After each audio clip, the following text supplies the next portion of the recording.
சட்டை வாங்கினது இவங்க தான் பெட்டியில தான் இவங்க போயிருக்காங்க. அவங்க அத்துமீறி அந்த இதுகளுக்கு வந்து காட்டிட்டு அதுதான் அந்த மாதிரி உங்களுக்கு தெரியும்.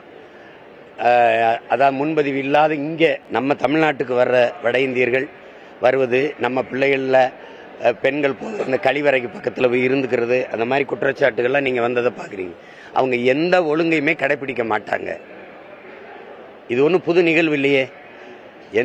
நம்ம ஊரில் ஈரோட்டில் வந்து தொழிற்சாலையில் வேலை செஞ்சுக்கிட்டு தமிழர்களுக்கு வேலை கொடுக்காதீங்கன்னு போகிறார் இல்லையா, அதெல்லாம் நீங்கள் கேட்கலையா? இப்போ செய்தி இன்னும் 10 ஆண்டுகளில் ஈழத்தில் என்ன நடந்ததோ, வந்த சிங்களம் எங்களை அடித்து விரட்டினால அதே மாதிரி இங்கே அடித்து விரட்டுவான். அங்கே விரட்டும் போது இங்கே நிற்க ஒரு நிலம் இருந்தது, இங்கே விரட்டும் போது எங்கே போவீங்கன்னு யோசிச்சுக்கிட்டு வேலை செய்யுங்க.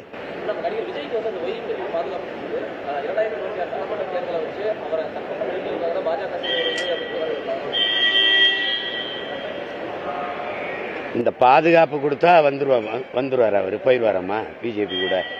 அப்படிலாம் ஒன்றும் கிடையாது. பிஜேபியில இருந்த தம்பி அண்ணாமலைக்கு எதுக்கு பாதுகாப்பு கொடுத்தீங்க? அவர் அதில் தானே இருக்காரு.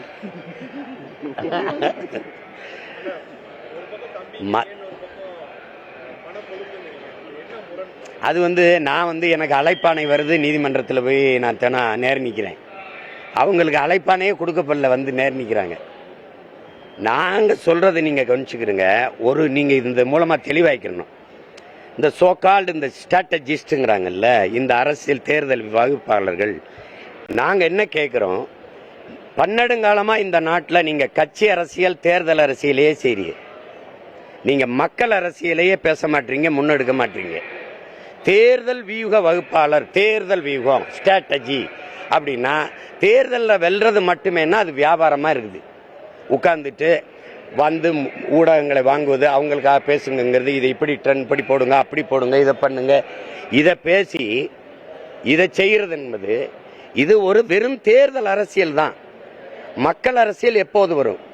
இந்த மக்களுக்கு இது பிரச்சனை, இத்தனை போராட்டங்கள் நடந்திருக்கு, இவங்க இந்தந்த கோரிக்கைகளை முன் வச்சிருக்காங்க, அந்த கோரிக்கைகளுக்கான காரணம் இது, அந்த கோரிக்கைகளுக்கான தீர்வு இது, இந்த பிரச்சனைக்கு காரணம் இது, தீர்வு இது, இதை வைத்து நகர்கிற அரசியல் தான் இங்க தேவை.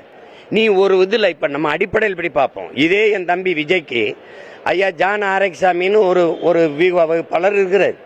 அதுக்கப்புறம் தம்பி ஆதவ அர்ஜுனான்னு ஒரு வீக வகுப்பாளர் இருக்கிறார். இவங்க இந்த மண்ணில் பிறந்திருக்காங்க, வளர்ந்துருக்காங்க, இவங்களுக்கு இங்கே இருக்கிற சிக்கல்கள் தெரியும். பீகார்ல இருந்து ஒருத்தர் வரணும் அப்படின்னா, ஆந்திரால இருந்து சுனில்னு ஒருத்தர் வரணும், பீகார்ல இருந்து ஒரு பிரசாந்த் கிஷோர்னு ஒருத்தர் வரணும் அப்படின்னா, உங்களுக்கு கேட்குறேன், உங்களுக்குலாம் மூளைன்னு ஒன்று இருக்கா, அறிவுன்னு இருக்கா, ஒன்று இருக்கா இல்லையா? வெளியிலிருந்து பார்க்குறேன், தமிழ்நாட்டில் ஒருத்தரும் கூட ஒன்றும் இல்லை. புரியுதா? பீகார்லேருந்து எவனா சொல்லிக் கொடுக்கணும், இல்லை ஆந்திராலேருந்து சொல்லிக் கொடுக்கணும் அப்படின்னா, ஏற்கனவே தான் 2 வீக வகுப்பாளர் இருக்காங்கல்ல தம்பி, கேட்டீங்களா? இருக்காங்கல்ல. வெளியிலேருந்து பார்க்கல, பீகார்லேருந்து வர்ற அவருக்கு நான் இப்பவும் கேட்குறேன், திருப்பரங்குன்றத்தில் ஒரு பிரச்சனை இருக்குல்ல, அது பிரசாந்த் கிஷோருக்கு தெரியுமா? அத்திக்கடை அவினாஷினா தெரியுமா?